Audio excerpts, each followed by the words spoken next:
오늘은 여호수아서 10장 28절에서 11장 15절까지 기타 성읍들의 정복입니다.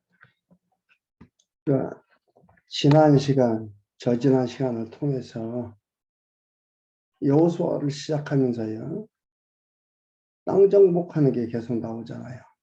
여리고성, 아이성, 기브온, 오늘은 기타 성읍들, 이렇게 땅을 정복을 합니다. 왜 이 땅 뺏는 사건이 중요한가? 너무나 중요한 거예요. 이것은 하나님께서 여호와의 힘을 극명하게 보여주는 일 중에 하나입니다. 하나님께서는 하나님 자신을 계시하기 위해서 언약을 했습니다. 언약이 뭐라고 했습니까? 언약은 이루는 자와 명하는 자가 하나다 이 말이에요. 하나님께서 언약을 하시고 그 언약을 이루시는 것도 하나님이라는 것을 계시해 주는 거예요. 그러면서 그 하나님을 믿고 따르고 섬기며 경외하도록 하나님이 인도해 가신다 이 말이에요. 또 하나님의 백성들은 자기 아버지가 되시는 하나님은 어떻게 해요? 섬기는 거예요. 존경하는 거예요. 경외하는 겁니다. 여러분, 우리들의 삶 속에서도 우리 부모님이 어떤 분인가를 알면서 우리는 어떻게 합니까? 그분을 존경하고 그분 닮아가고 싶어하고, 아내를 얻는다면 어머니 같은 사람, 남편을 얻는다면 아빠 같은 사람, 이렇게 생각을 하게 된다 이 말이죠. 그렇게 하라고 존경해야 된다고 강요해서 하는 게 아니라 알아가니까, 살면서 알게 되니까 그렇게 하는 거예요. 마찬가지입니다. 하나님, 성경을 통해서 하나님 당신을 계시했습니다. 이 계시한 것을 우리는 성경을 통해서 지금 배우고 있습니다. 그 가운데 하나님이 세 가지 언약을 했죠. 땅 정복하게 해주겠다. 자손 번창하게 해주겠다. 다스리게 해주겠다. 이렇게 언약을 했습니다. 자손 번창이 그래서 어디서입니까? 애굽에서. 하나님의 백성, 이스라엘 백성을 죽이려고 하는, 없애려고 하는 그 애굽에서 백성이 번창을 합니다. 두 번째로 땅을, 가나안 땅, 적과 꿀이 흐르는 땅을 소유하게 되는데, 이것이 어디서? 이미 원주민들이 있는 가나안 땅입니다. 그곳에서 하나님이 언약하신 땅을 주시는 겁니다. 여러분, 그렇게 얘기할 수 있어요. 일반 사회학적으로 얘기하고 그런다면 이미 원주민들이 살고 있었는데, 그들이 땅 주인인데 왜 그것을 빼앗아 가지고 다른 쪽에서 살고 있던 그들을 불러서 아브라함의 자손을 불러가지고 왜 그렇게 하느냐 이 말이죠. 이건 너무나 이기적이고 비인간적이고, 이게 하나님이고 이게 신이라고 얘기할 수 있냐 이 말이죠. 이게 사랑의 하나님입니까? 라고 말할 수 있어요. 비기독교인들은 그렇게 말하죠. 이건 말도 안 되는 거다. 왜 땅 주인이 있는데 들어가서 그 땅을 뺏어 사는 건데 이게 정당한 건가? 여러분, 이것은 주인이 누군가에 대해서 모르고 있으니까 그러는 거죠. 주인이 누굽니까? 하나님은 그래서 다 창조했다고 나왔잖아요. 주인이 하나님이에요. 하나님이 주신다고 이미 언약한 땅이에요. 그 땅을 가는 거예요. 주인이 자기 땅을 자기 백성에게 주는 건데 그게 잘못입니까? 근데 우리는 보이는 현상만 가지고 논하기 때문에 혼돈이 있죠. 보이지 않는 하나님. 말할 수가 없고 또 증거를 드러내 보일 수가 없기 때문에 그렇게 말들 합니다. 오늘 마지막 기타 성읍들의 정복인데요. 이 땅 빼는 것이 이토록 중요한 것은 아브라함의 약속입니다. 12장 1절에서 약속했죠. 두 번째로 방랑에 시작을 했어요. 그렇게 했는데 약속을 했는데 방랑길을 가는 거다. 애굽에서 가나안까지 방랑의 시기죠. 그리고 민수기 33장부터 땅 분배를 하죠. 민수기 신명기에서는 어떻게 해요? 그림을 그려서 지도를 그려가지고 제7국기에서 분배를 합니다. 그리고 여호수아서에 어떻게 돼요? 실제적으로 그 땅을 정복해 가는 겁니다. 그래서 중요한 겁니다. 이 뭐예요? 하나님은 역사를 지배해 가시는 것이다. 역사가 사람에 의해서 되어지는 게 아니고 하나님에 의해서 역사는 지배되어져 간다. 주관자가 하나님 중심 사상을 갖게 되는 소중한 일이기에 땅 빼앗는 일들이 중요합니다. 여리고성, 아이성, 기브온, 오늘 기타 성읍들입니다. 10장 28절에서 43절까지는 여러 성읍들을 진멸을 합니다. 왜 진멸을 하느냐? 앞에 얘기했죠? 언약했기 때문에 진멸하는 거다. 그리고 여기에 보면은 중간중간에 나옵니다. 여호와께서 이스라엘 손에 붙이신지라. 여호와께서 라기스를 이스라엘 손에 붙이신지라. 하나님께서 붙였다 이 말이에요. 언약하고 하나님 언약을 이루어준다. 우리는 그런데 자꾸 어떤 걸 놓친다고요? 실제로 이들이 들어가 싸워서 이기고 이들도 피를 흘리면서 싸워야 되는 일들이 있기 때문에 하나님이 붙잡다 생각을 못하고 우리가 싸워서 이겼다라고 생각을 하고 그렇게 하는 분들도 많을 거예요. 이 백성들 중에는 우리가 피땀 흘려 싸워서 목숨 걸고 싸워서 땅 빼앗았지 하나님이 주긴 뭘 주었느냐. 우리가 싸워서 얻은 거지 라고 얘기하는 사람들 그렇게 아는 사람도 있을 겁니다. 여호수아가 거듭거듭 지도자들에게 얘기하지만 이것은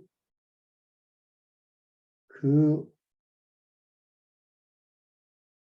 현장에 있어서 실제로 본 사람들 이외에는 실제적으로 인정하기가 쉽지 않은 겁니다. 28절에 그 성읍과 28절 그날의 여호수아가 막게다를 취하고 칼날로 그 성읍과 왕을 쳐서 그 성읍들과 그 중에 있는 모든 사람을 진멸하여 한 사람도 남기지 아니하였더니 막게다 왕에게 행한 것이 여리고 왕에게 행한 것과 일반이었다. 여리고 그냥 것 똑같다 이 말이에요. 근데 여기는 뭐라 했어요? 여호수아가. 근데 여호수아를 하나님께서 높이시니까 실제 현상 속에서 볼 때는 뭐예요? 여호수아가 진두지휘하면서 싸우는 거예요. 그러니까 눈으로 보이는 것만 가지고 판단하는 거죠. 안 보이는 하나님의 섭리는 알 수가 없어요.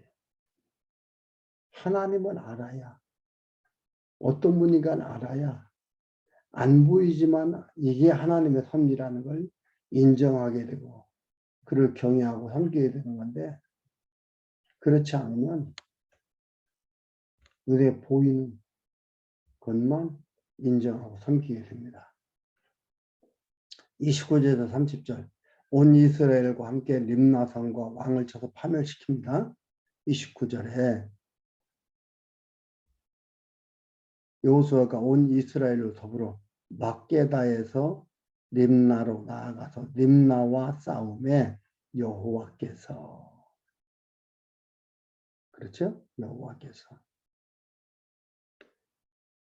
또 그 성읍과 그 왕을 이스라엘 손에 붙이신지라. 칼날로 그 성읍과 그 중에 모든 사람을 쳐서 멸하여 한 사람도 남기지 아니하였으니 그 왕에게 행한 것이 여리고 왕에게 행한 것과 일반이었더라. 다 멸망시키듯이. 이들이 이렇게 칼로 사람 죽인 게 뭐 잘했나.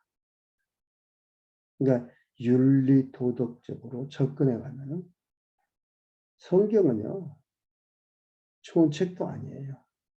비린내나는 하나의 무협지입니다.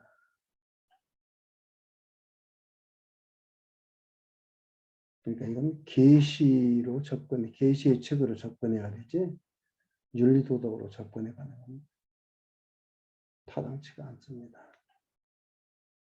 그래서 이거 여호와께서 붙이셨다 이 말이죠.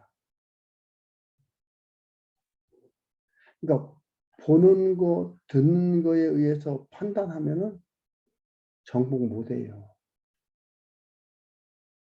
어쨌거나 40년을 광야 생활하면서 왔기 때문에 이들은 무기가 풍성하지가 않아요. 거기에 살고 있는 사람들은 더 무기가 풍성하죠. 무기가 더 좋지요. 그래서 보고 듣는 거에 의해서 판단하지 않고 깊은 하나님의 뜻에 의해서 판단하는 거예요. 그 판단을 누가 합니까? 여기서는 여호수아가 하죠. 하나님이 하는데 여호수아도 혼란스러우면 어떻게 돼요? 실수하잖아요. 하나님 원망하고 이럴 수가 있습니까? 내가 뭔데요?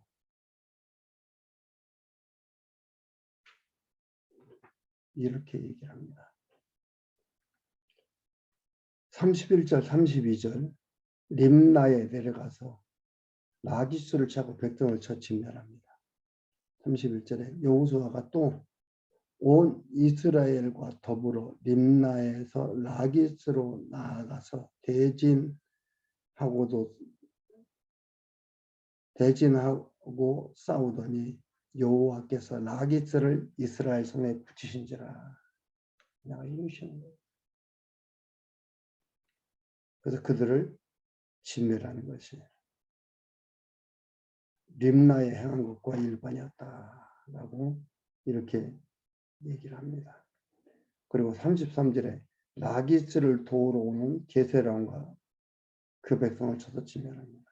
그때에 게셀 왕 호람이 라기스를 도우려고 올라왔으므로 여호수아가 그와 그 백성을 쳐서 한 사람도 남기지 아니하였더라. 도울 자를 도와야지요. 망하기로 돼 있는 자들 도와도 망해요. 망할 자는 도와도 망하고 안 망할 자는 안 도와도 안 망해요. 망하고 안 망하고가 누구 손에 있다고요? 하나님 손에 있기 때문에 그러는 거예요. 나 망하면 어떻게 할까? 이런 생각하는 것이 하나님에 대해서 잊고 있다는 거죠. 발버둥을 친다고 안 망하는 게 아닙니다. 망할 자 망합니다.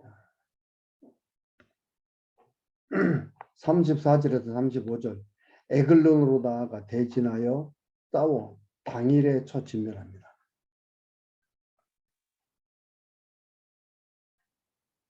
34절 35절 34절에 여호수아가 온 이스라엘로 더불어 라기스에서 에글론으로 가서 대진하여 싸우고 또 36절부터 여호수아가 온 이스라엘로 더불어 에글론에서 헤브론으로 올라가 싸워 38절에 보면요 여호수아가 온 이스라엘로 더불어 돌아와서 드빌에 이르러 싸워 계속해서 싸워서 이기는데 어떻게 나가 싸워요?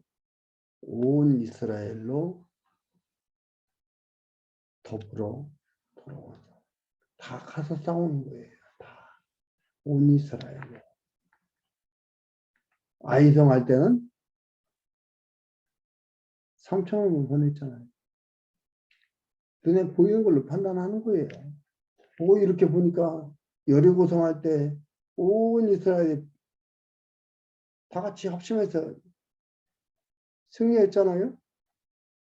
근데 아이성 보니까 조그만하니까 수고할 것이 없다.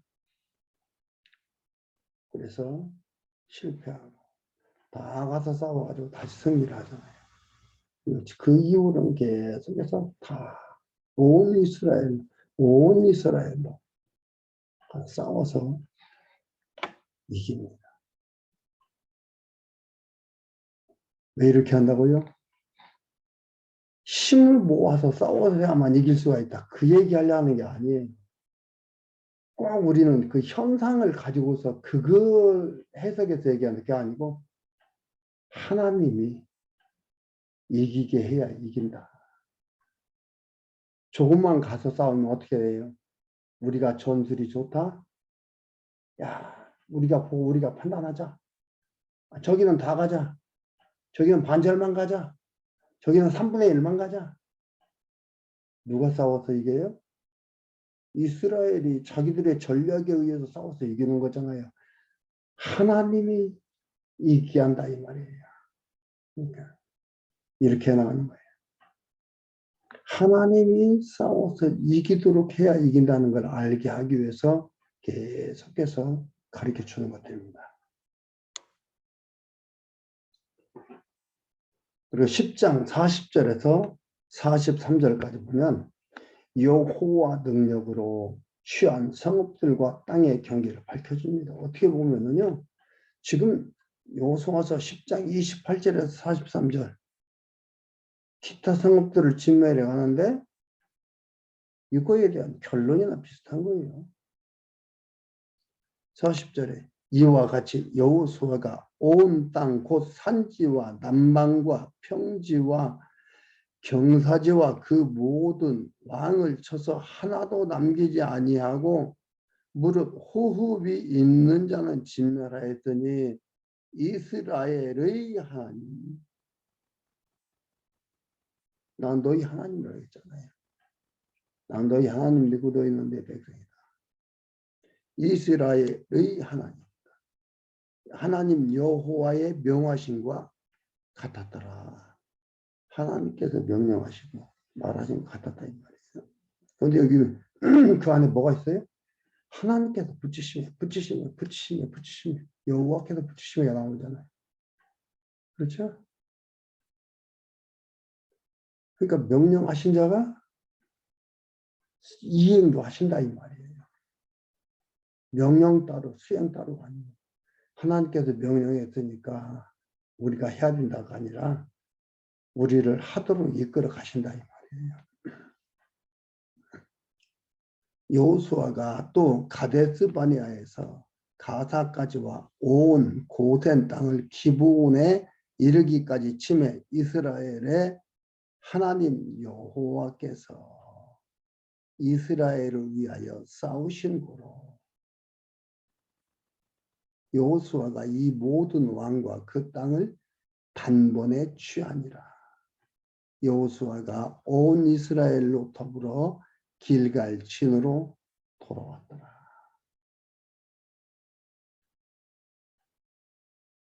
여호와께서 하나님 여호와께서 이스라엘을 위하여 싸우신 거예요.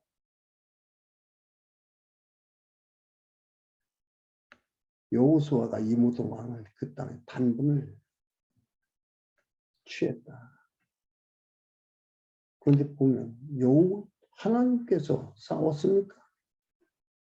이들이 싸웠잖아요. 가서 전쟁했잖아요. 그러니까 하나님의 섭리는 보이지 않기 때문에 일반 사람들의 눈으로 보면은 안 보인다 이 말이에요.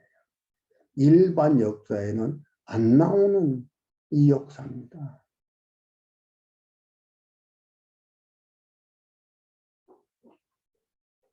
일반 역사는 뭐예요? 눈에 보이는 보이는 역사만 기록해서 전문가라고 자기들이 전문가라고 하면서 그걸 평론하는 거예요. 그래서 기록하는 거예요. 멸망의 원인, 성공의 원인, 하나님의 섭리는 그건 겉으로 보이는 껍데기의 형상만 보고 말하는 것들에 그러니까 다 달라요. 어느 시각으로 보느냐에 따라서 다 다릅니다. 그러니까 그 주장이 한 가지가 아니고 어떻게 돼요? 여러 주장들이 있죠. 11장 1절에서 15절까지 하솔 전쟁에 대해 승리가 나옵니다. 12장 1절에서 5절까지는 하솔 왕이 여러 왕들과 연합하여 이스라엘을 대적합니다. 앞에서도 이스라엘과 대적해서 연합군들이 진멸을 당했죠. 10장 1절에서 27절까지 보면. 근데 하솔 왕이 연합군을 형성해서 이스라엘을 대적합니다. 하솔 왕 야빈이 이 소식을 듣고 마돈 왕 요밥과 시므론과 악삽 왕과 및 북방 산지와 긴네롯 남편 아라바와 평지와 서방 돌의 높은 곳에 있는 왕들과 동서편 가나안 사람과의 가나안 사람과 아모리 사람과 헷 사람과 브리스 사람과 산지 위의 사람들에게 사람을 보내매 그들이 그 모든 군대를 거느리고 나왔으니 사신을 보내서 연합군을 형성합니다. 민중이 많아 해변에 수다한 모래 같고 말과 병거도 심히 많으며 이 왕들이 모여 나와서 이스라엘과 싸우려고 메론 물가에 함께 진쳤더라.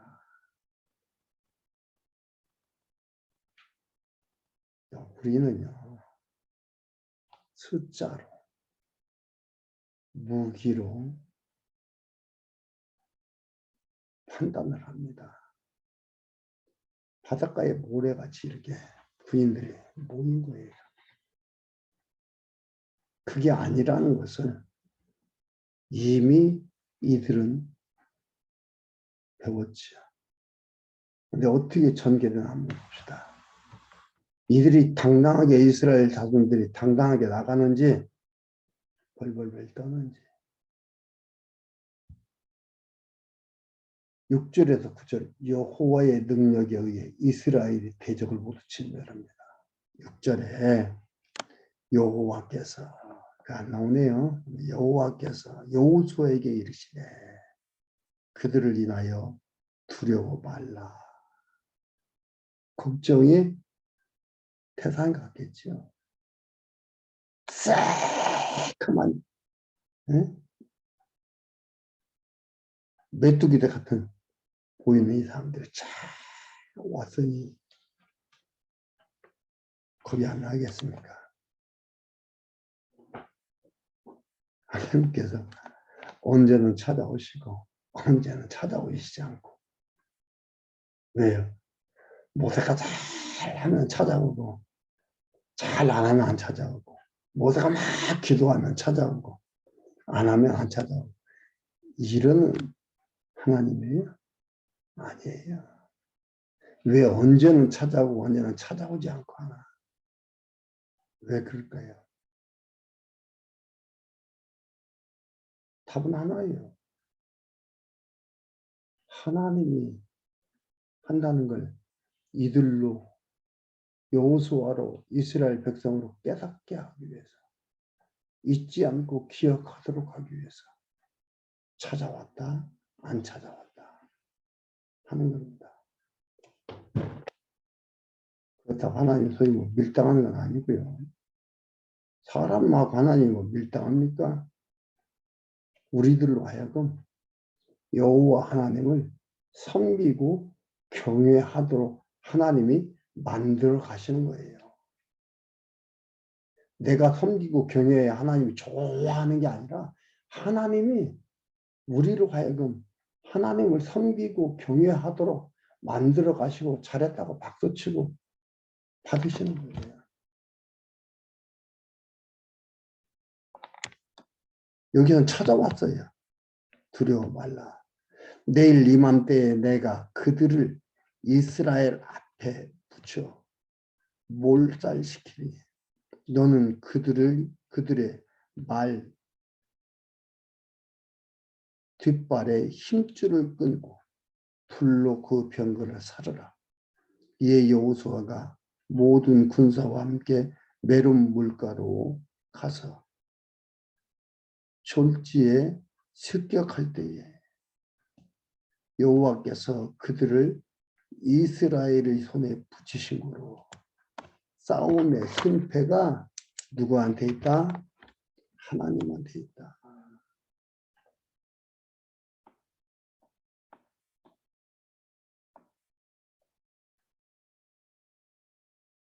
여호와께서 8절에 그렇지. 여호와께서 그들을 이스라엘 손에 붙이심으로 승패가 여호와 앞에 있는 거예요.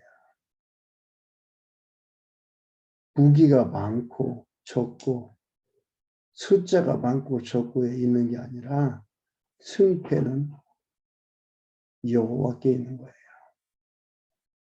반드시 그건 승리하게 돼 있는 거예요.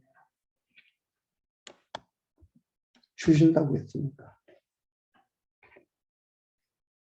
격파하고 그들을 격파하고 큰 시돈과 미스르봇 마임까지 줬고 동편에서는 미스바 골짜기까지 쫓아가서 한 사람도 남기지 아니하고 쳐 죽이고 여호수아가 여호와께서 자기에게 명하신 대로 행하여 그들의 말 뒷발에 힘줄을 끊고 불로 그 병거를 살랐더라.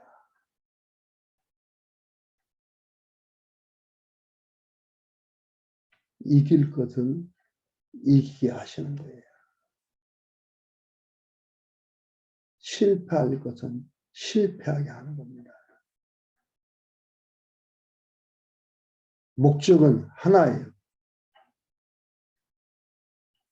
하나님 깨닫게 하기 위해서.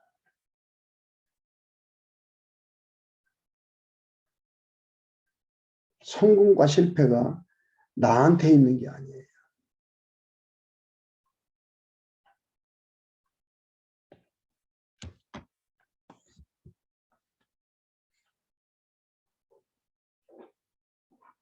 마지막 10절에서 15절까지 보면 여호수아가 모세의 말대로 칼로 쳐서 죽이고 탈취합니다. 이제 이 엄청난 일을 하고 나니까 하면서 여호수아가 모세가 얘기했던 그 말들이 생각이 나는 거예요. 앞에서는 어떻게 돼요? 기부운이 그렇게 오니까 그냥 덥석 물어 맹세하고 진멸을 하고 하지 않았잖아요. 이게 이들의 계속해서 거치는 가시가 되는 거죠. 그래서 기부군이 배반했다 해서 연합군들이 쳐들어와가지고 그들과 또 전쟁을 했고 기부를 치니까 기부군이 도와달라고 하니까 서로 맹약했으니까 서약했으니까 가서 또 한 거 아니에요. 하술은 본래 그 모든 나라의 머리였더라. 그때에 여호수아가 돌아와서 하술을 취하고 그 왕을 칼날로 쳐 죽이고 그 가운데 모든 사람을 칼날로 쳐서 진멸하여 호흡 있는 자는 하나도 남기지 아니하였고 또 불로 하술을 살랐으며 여호수아가 그 왕들의 모든 성읍과 그 모든 왕을 취하여 칼날로 쳐서 진멸하여 여호와의 종 모세의 명한 것과 같이 하였으되 여호수아가 하솔만 불살랐고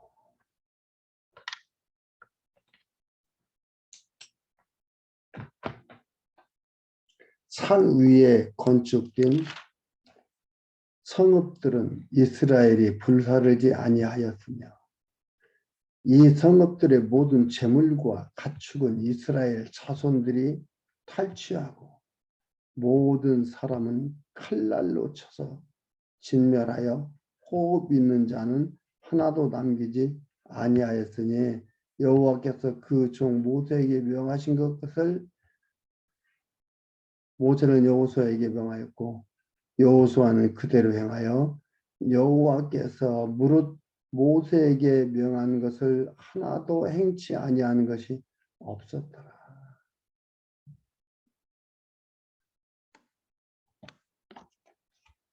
일부에 대해 행한 것은 모세가 명한 대로 행하고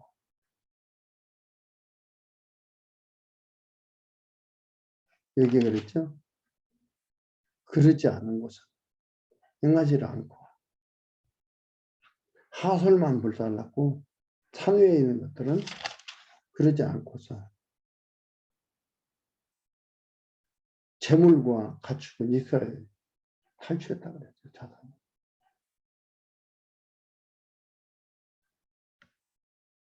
이게 나중에 이제 가시가 되는 거예요.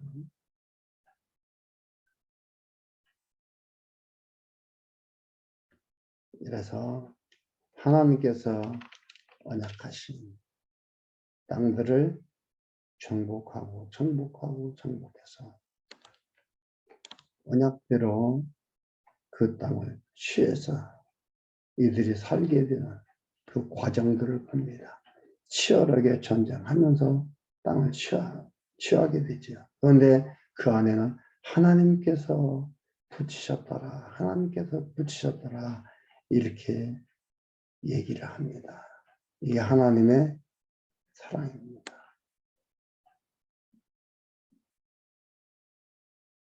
이들이 완벽하게 순종을 해서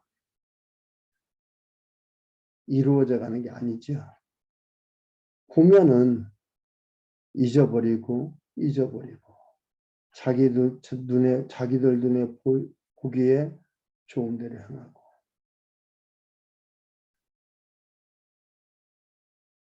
물질을 보면은 갖고 싶고 그래서 탈취하고 취하고 이런 것들을 합니다.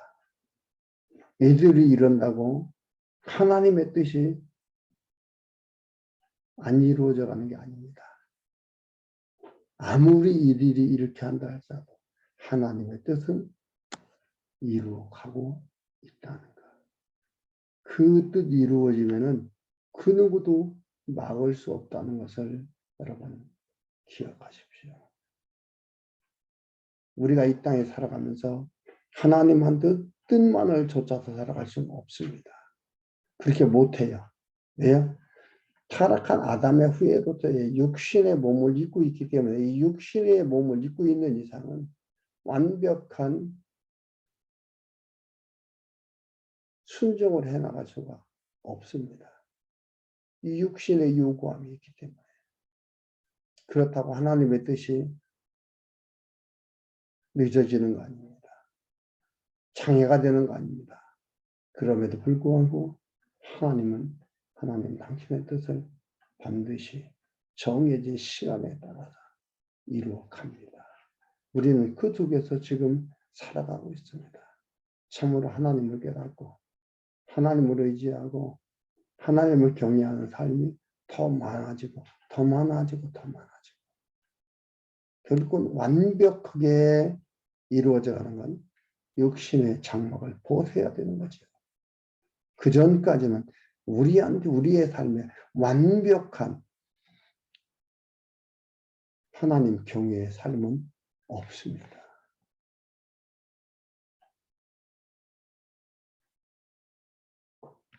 아무쪼록 주어진 삶 속에서 하나님을 발견하고 하나님을 배우고 하나님을 찬양하며 또한 하나님 나는 이런 사람이네요 고백하면서 그런데도 하나님 나를 사랑하고 나를 백성으로 삼아서 이끄시니 감사합니다 고백하면서 살아가는 소중한 삶들이 되고 결국은 찬양이 계속되는 삶이 되기를 소망합니다. 그리고 바라며 기도합니다.